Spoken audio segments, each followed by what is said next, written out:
یہ ظاہر ہے کہ نبی اور امام کی زندگی کا ہر دور اور اوصاف کمالات کے حساب سے یکساں ہوتا ہے.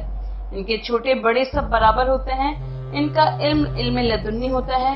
ان کا کمال وحبی ہوتا ہے. انہیں بد و فطرت میں عہد نبوت اور امامت سے سرفراز کیا جاتا ہے. جب باطن مادن میں ہوتے ہیں نبی ہوتے ہیں. جب آغوش مادن میں آتے ہیں نبی ہوتے ہیں. عہد نابالغی میں نبی ہوتے ہیں. عہد بلوغ و جوانی میں بھی نبی ہوتے ہیں. بڑھاپے میں بھی نبی ہوتے ہیں. مرنے کے بعد بھی نبی یا امام رہتے ہیں. حضرت یحییٰ کی عمر جب 4 سال کی ہوئی تو علامہ مجلسی اور علامہ سلبی علامہ ہروی لکھتے ہیں تو آپ کی ہمجولی جب آپ کو کھیل کود کے لیے بلانے آئے تو آپ نے فرمایا کہ میں کھیل کود کے لیے نہیں پیدا کیا گیا اور نہ کوئی بھی اس مقصد کے لیے خلق ہوا ہے. خدا کو یاد کرو جس نے ہمیں پیدا کیا ہے. تواریخ میں ہے کہ حضرت یحییٰ 4 سال کی عمر میں حافظ توراۃ ہو گئے تھے اور جب آپ کی عمر 10 سال کی ہو گئی تھی تو آپ باقاعدہ تبلیغ دین کیا کرتے تھے اور احکام شریعت لوگوں تک پہنچایا کرتے تھے. ان کا قاعدہ تھا کہ بڑے بڑے اجتماع میں کھڑے ہو جاتے تھے اور تبلیغ فرمایا کرتے تھے اور لوگوں کو اللہ کی طرف آنے کی دعوت دیا کرتے تھے. امام سلبی لکھتے ہیں کہ حضرت یحییٰ خوبصورت تھے. ان کی آنکھیں بڑی تھیں, ناک لمبی تھی, دونوں بھویں ایک دوسرے سے ملی ہوئی تھیں. ان کے جسم میں بال بہت کم تھے, انگلیاں چھوٹی چھوٹی تھیں. ان کی آواز بہت باریک تھی. وہ بڑے غیرت مند اور اطاعت باری میں بے انتہا مستعد تھے. وہ اللہ کی اطاعت اور اس کی عبادت کے میدان میں تمام لوگوں کے قائد تھے. الرئیس سلبی صفحہ نمبر 206. حضرت یحییٰ کو خدا نے 3 سال کی عمر میں مبعوث کر دیا تھا کہ جیسا کہ قرآن مجید میں ہے ہم نے انہیں بچپنے میں ہی فریضہ تبلیغ سپرد کر دیا تھا. علامہ مجلسی تحریر فرماتے ہیں کہ اس وقت ان کی عمر 3 سال تھی. حضرت یحییٰ کی 3 سال میں عہد نبوت پر عامل ہونے کا اس روایت سے بھی ثبوت ملتا ہے جس میں علی بن اسباط نے حضرت امام محمد تقی علیہ السلام کی خدمت میں حاضری دی تھی اور آپ کی عمر کو بہت کم دیکھ کر یہ خیال کیا تھا کہ اس کم سنی میں آپ امام کیسے بنا دیے گئے. تو انہوں نے اس کے کچھ کہے بغیر ارشاد فرمایا کہ اے علی بن اسباط اس میں تردد کیا ہے. سنو, خدا امامت کے بارے میں اسی طرح حجت تمام کرتا ہے جس طرح نبوت کے بارے میں کیا کرتا تھا. اس نے کسی کو 40 سال کی عمر میں نبی بنایا اور کسی کو 3 سال کی عمر میں فرائض منصبی کی ادائیگی سے دوچار کر دیا. آپ نے فرمایا کہ حضرت یحییٰ کو نہایت کم سنی میں درجہ نبوت پر فائز فرمایا تھا. ایک روایت میں ہے کہ انہوں نے ارشاد فرمایا کہ جس طرح خدا نے یحییٰ کو 3 سال میں کار نبوت سے سرفراز فرمایا اسی طرح مجھے بھی اس کم سنی میں کار امامت کی انجام دہی سے سرفراز کیا ہے. امام سلبی لکھتے ہیں کہ خداوند عالم نے حضرت یحییٰ کو نہایت کم سنی میں حکم تبلیغ دے دیا تھا اور ان سے خصوصی طور پر یہ کہہ دیا تھا کہ اپنی تبلیغ میں ان 5 چیزوں کی طرف خاص توجہ رکھو. 1 اللہ کی وحدانیت, 2 نماز کی اقامت, 3 صدقہ, 4 روزہ, 5 ذکر خدا سے عدم غفلت. چنانچہ حضرت یحییٰ ان امور کی طرف خصوصی طور پر متوجہ رہے. حضرت یحییٰ 3 سال کی عمر میں مبعوث ہوئے اور شام کی طرف تبلیغ کرتے رہے.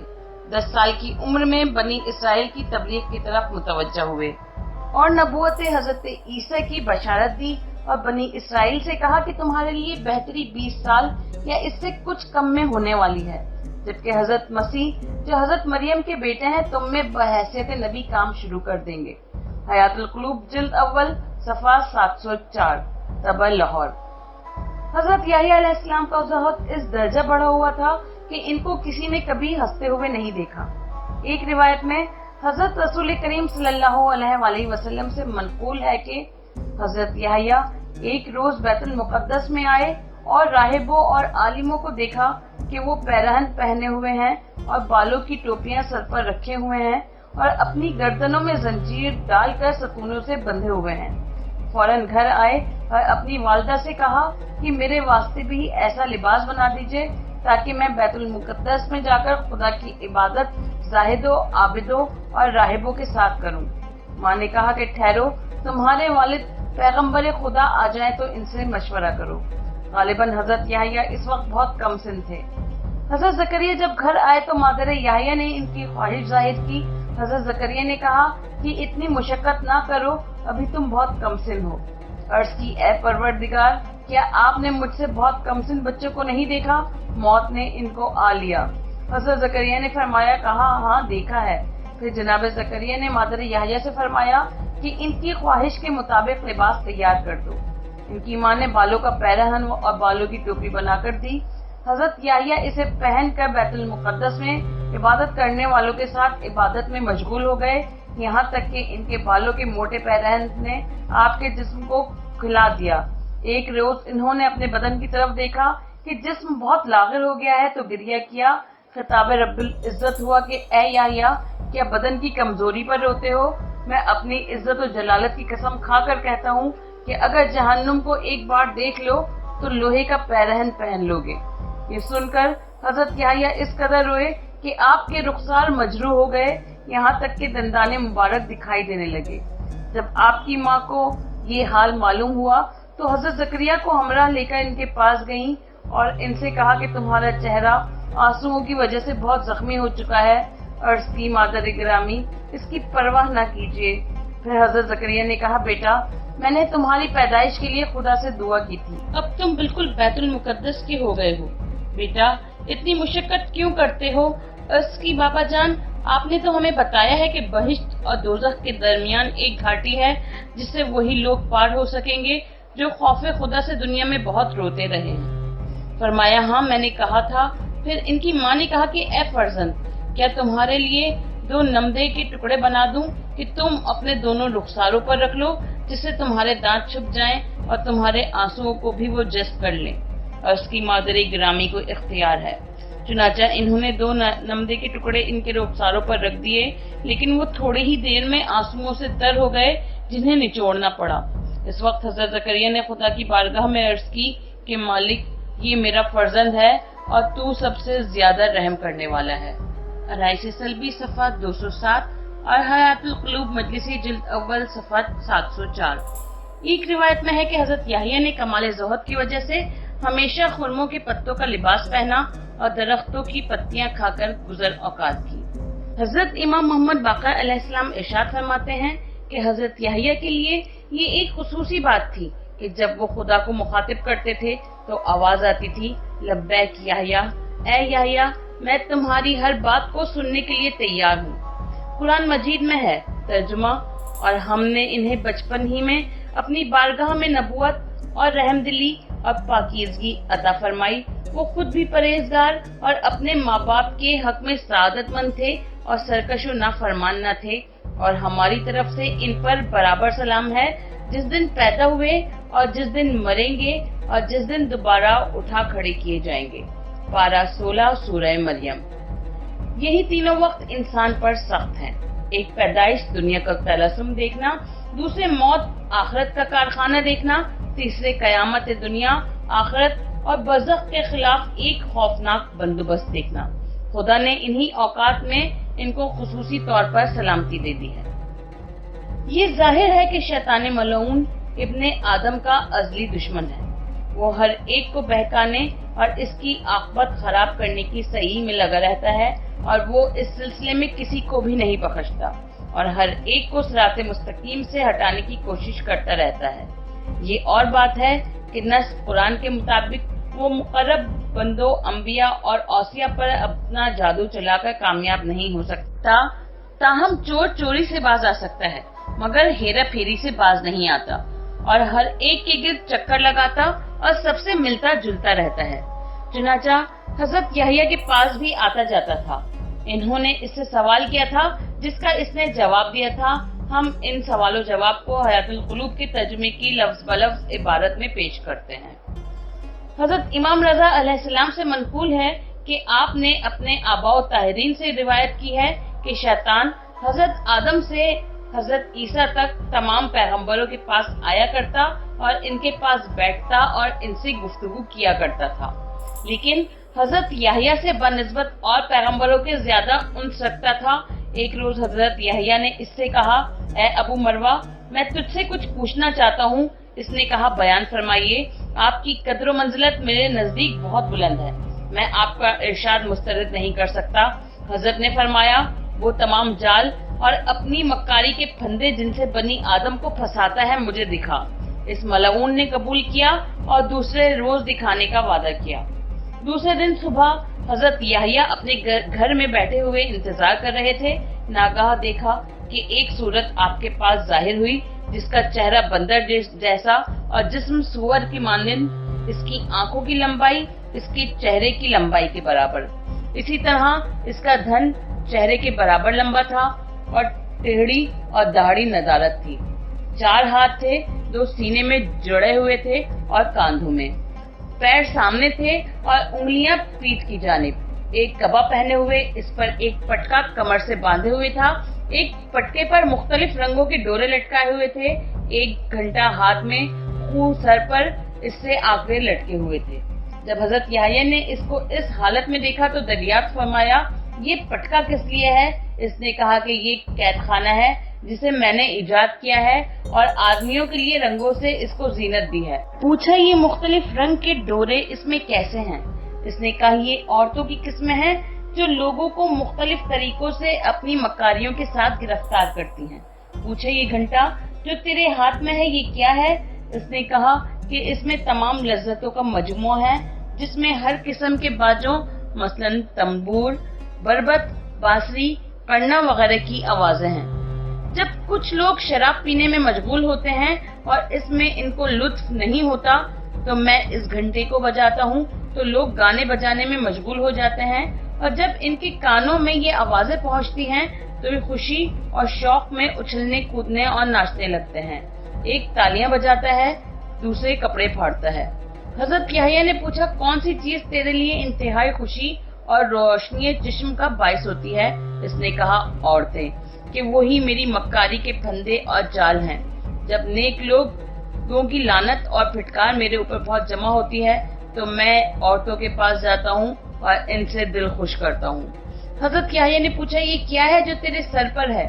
کہا، اس سے نیک اور صالح لوگوں کی لعنت اور پھٹکار سے اپنی حفاظت کرتا ہوں۔ فرمایا، یہ آنکڑے اس میں کیسے لٹکے ہوئے ہیں؟ اس نے کہا، اسی سے صالحوں اور نیکوں کے دلوں کو اپنی طرف پھیرتا اور کھینچتا ہوں۔ حضرت یحییٰ نے پوچھا، کبھی تو نے آنے واحد کے لیے مجھ پر بھی قابو پایا ہے؟ اس نے کہا، نہیں، لیکن ایک صفت آپ میں دیکھتا ہوں جو مجھے بھلی معلوم ہوتی ہے۔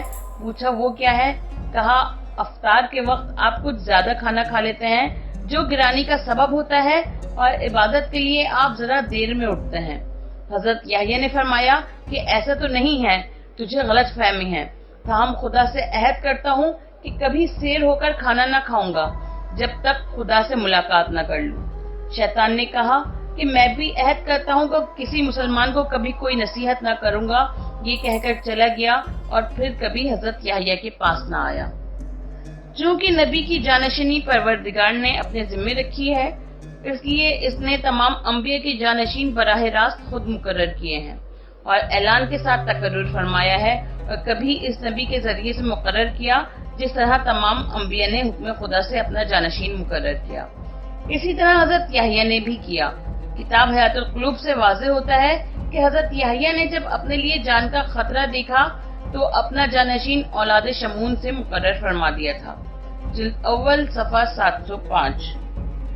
مورخین کا بیان ہے کہ حضرت یحییٰ جو برگزیدہ نبی تھے، حضرت زکریا کی خاص دعا سے ماں باپ کے بڑھاپے میں پیدا ہوئے تھے، بچپنے میں درجہ نبوت پر فائز کیے گئے تھے، یعنی انتہائی کم سنی کے عالم میں مبعوث کیے گئے تھے، تقدس کے اعلی درجے پر فائز تھے، عبادت اور خوف خدا میں جواب نہ رکھتے تھے، ان سے کیوں کر ممکن تھا کہ شریعت کے خلاف کوئی فتویٰ دیتے، وہ تحفظ اور ترویج شریعت کے لیے آئے تھے، نہ کہ شریعت کو برباد کرنے کے لیے۔ ان کا کام تحفظ اصول شریعت تھا اور اسی لیے وہ شہید کیے گئے۔ ان کی شہادت کا واقعہ یہ ہے کہ ان کے زمانے میں ایک اسرائیلی بادشاہ تھا جس کا نام ہیروس تھا۔ اس نے اپنے بھائی فلقوس کی عورت سے جس کا نام آہیرو آبا تھا عقد کر لیا تھا، اور عورت کے اس بادشاہ کے بھائی سے ایک نہایت حسین و جمیل لڑکی تھی۔ بادشاہ اپنی بھتیجی پر عاشق تھا اور چاہتا تھا کہ اسے جائز طریقے پر اپنے استعمال میں لائے، اور بادشاہ کی بیوی بھی یہی چاہتی تھی، کیونکہ اسے یہ شبہ تھا کہ بادشاہ آگے چل کر میرے بڑھاپے کی وجہ سے مجھے نظر انداز کر دے گا اور عورتوں کو اپنی نظروں میں جگہ دے دے گا۔ چنانچہ اس نے بادشاہ کو موقع بموقع اپنی لڑکی کی طرف مائل اور متوجہ کیا، جس نے عشق کی موجودگی میں سونے پر سہاگا کا کام کیا۔ بالآخر اس نے ایک دن حضرت یحییٰ کو بلا بھیجا، جن کی وہ بے انتہا عزت کرتا تھا اور ان کے مشورے کے بغیر کوئی کام نہ کرتا تھا، اور جب وہ تشریف لائے تو اس نے اس کے متعلق پوچھا تو حضرت یحییٰ نے فرمایا یہ بالکل حرام ہے اور تیرے لیے یہ لڑکی کسی طرح حلال نہیں ہو سکتی، لہذا تو خدا کا خوف کر اور اس سے ارادہ نکاح سے باز رہ۔ حضرت یحییٰ علیہ السلام شرعی فیصلہ دے کر اور حکم سنا کر واپس چلے گئے۔ ان کے جانے کے بعد اس عورت نے غیظ و غضب کا اظہار کیا اور بادشاہ سے حضرت یحییٰ کی بے سروپا برائیاں کی اور ان کو صفحہ ہستی سے نیست و نابود کرنے کا فیصلہ کر لیا۔ ہر خراب عورت جو چلتروں کی بادشاہ ہوتی ہے اور جسے شیطان نے اپنے اعلی کار بنایا ہوا ہے، وہ جب انتقام کی ٹھان لے تو پھر اسے اس کے ارادے سے کوئی طاقت باز نہیں رکھ سکتی۔ چنانچہ یہاں بھی ایسا ہی ہوا۔ اس عورت نے، جو کہ خود بھی پہلے سے بدکار تھی اور پہلے بھی انبیاء بنی اسرائیل اور ان کے صالحین کو قتل کر چکی تھی، ایک دن اپنی لڑکی کو ٹھیک ایسے وقت پر جبکہ بادشاہ شراب کے نشے میں دھت تھا، بہترین لباس اور زیورات سے آراستہ کر کے اس کی خدمت میں پیش کیا اور تنہائی میں اسے چھوڑ کر خود چلی گئی اور اپنی لڑکی سے کہہ دیا کہ وہ بادشاہ کو شراب پلائے اور خود بھی اس کا ساتھ دے اور اپنے کو اس پر پیش کرے، اور جب اچھی طرح اسے اپنی طرف مائل کر لے تو عین موقع پر انکار کر دے اور اس وقت تک راضی نہ ہو جب تک وہ منہ مانگی مراد دینے پر تیار نہ ہو جائے۔ پھر جب وہ پوچھے کہ کیا چاہتی ہے تو کہہ دے یحییٰ بن زکریا کا سر۔ چنانچہ اس نے اپنی ہدایت پر پورا عمل کیا اور عین موقع پر جب اس نے پوچھا کہ تو کیا چاہتی ہے تو اس نے کہا میں چاہتی ہوں کہ تو یحییٰ بن زکریا کا سر اس تشت میں یہاں منگوا دے۔ اس نے کہا خدا تجھے غارت کرے، اس کے علاوہ کچھ اور مانگ۔ اس نے کہا میں تو اس کے علاوہ اور کچھ نہیں چاہتی اور نہ مانگتی ہوں۔ بالآخر بادشاہ پر عورت کی صورت شقاوت چھا گئی اور اس نے حکم دے دیا کہ یحییٰ بن زکریا کا سر جلد سے جلد یہاں لایا جائے۔ حکم حاکم مرگ مفاجات، فوج دوڑ پڑی اور حضرت یحییٰ علیہ السلام جو اس وقت باروایت سلبی محراب عبادت میں تھے، ان کا سر کاٹ کر پیش کر دیا گیا۔ انا للہ و انا الیہ راجعون۔ مورخین کا بیان ہے کہ حضرت یحییٰ علیہ السلام کا سر جب تشت میں رکھ کر دربار میں لایا گیا تو سر مبارک سے یہ آواز برآمد ہوئی، اے ملعون بادشاہ، یہ لڑکی تیرے لیے ہرگز حلال نہیں ہے۔ رائس سلبی صفحہ 209، روزۃ الصفا جلد اول صفحہ 145، حیات القلوب جلد اول صفحہ 707، سفینۃ البحار جلد 2 صفحہ 491۔ مورخ ذاکر حسین لکھتے ہیں کہ قتل یحییٰ کا عوض خدا نے اس طرح لیا کہ تیتوس نائٹس کیسر روم نے مملکت شام پر چڑھائی کر کے بیت المقدس کو برباد کیا اور 11 لاکھ بنی اسرائیل کو قتل کیا۔ تاریخ اسلام جلد اول صفحہ 9435۔ تواریخ اور احادیث سے معلوم ہوتا ہے کہ حضرت یحییٰ علیہ السلام کو جب شہید کیا گیا اور ان کا سر کاٹ کر تشت میں رکھا گیا اور بادشاہ کے سامنے پیش کیا گیا تو سر سے مسلسل یہی آواز آ رہی تھی کہ یہ عورت تیرے لیے حلال نہیں ہے۔ پھر اس سر سے جو خون نکلا وہ جوش کھانے لگا، یہاں تک کہ تشت سے نکل کر زمین پر پہنچا اور وہاں سے چل کر شہر حدود تک پہنچ گیا، جو عرصہ دراز تک ابلتا اور جوش کھاتا رہا۔ ایک روایت میں ہے کہ جب ان لوگوں نے ان کا سر کاٹ لیا تو خداوند عالم نے اس عورت اور اس کے گھر بار کو قتل یحییٰ کے سبب سے زمین میں دھسا دیا۔ ایک روایت میں ہے کہ حضرت یحییٰ کی شہادت کے بعد آفتاب 40 دن مسلسل روتا رہا اور اس کے رونے کی علامت یہ تھی کہ وہ طلوع اور غروب کے وقت سرخ ہو جاتا تھا۔ رائس امام سلبی صفحہ 209 طبع مصر۔ مورخین اور محدثین کا بیان ہے کہ حضرت یحییٰ اور حضرت امام حسین علیہ السلام میں قدر توافق ہے، اسی لیے حضرت سید الشہداء سفر کربلا میں بار بار حضرت یحییٰ کو یاد فرماتے تھے۔ حضرت یحییٰ 6 ماہ میں پیدا ہوئے تھے، امام علیہ السلام بھی 6 ماہ میں متولد ہوئے تھے۔ حضرت یحییٰ تحفظ احکام دین و شریعت کے لیے شہید ہوئے۔ حضرت امام حسین علیہ السلام بھی تحفظ دین اور بقائے اسلام کے لیے درجہ شہادت پر فائز ہوئے۔ حضرت یحییٰ کا سر کاٹا گیا، حضرت امام حسین کا بھی سر کاٹا گیا۔ حضرت یحییٰ کا سر تن سے جدا ہونے کے بعد بولتا رہا، حضرت امام حسین علیہ السلام کا سر بھی نوک نیزہ پر تلاوت کلام پاک کرتا رہا۔ حضرت یحییٰ علیہ السلام کی شہادت پر امور خادی کے عادات ظاہر ہوئے جیسے آفتاب کا رونا۔ حضرت امام حسین علیہ السلام کی شہادت پر امور خادی کے عادات ظاہر ہوئے جیسے آسمان و زمین کا رونا، شمس وغیرہ کا رونا۔ اگر سمجھے تو ماتم زا فضائے آسمانی سے شفق کہتے ہیں جس کو خون بےکس کی نشانی ہے۔ اللہم صلی علی محمد وعلی محمد واجل فرجہم اجمعین۔ برائے مہربانی ہمارے اس چینل کو لائک کیجیے، شیئر کیجیے، کمنٹ کیجیے اور سبسکرائب کیجیے اور بیل آئیکن کو پریس کیجیے تاکہ آگے بھی ہماری ویڈیوز آپ کو برابر ملتی رہیں۔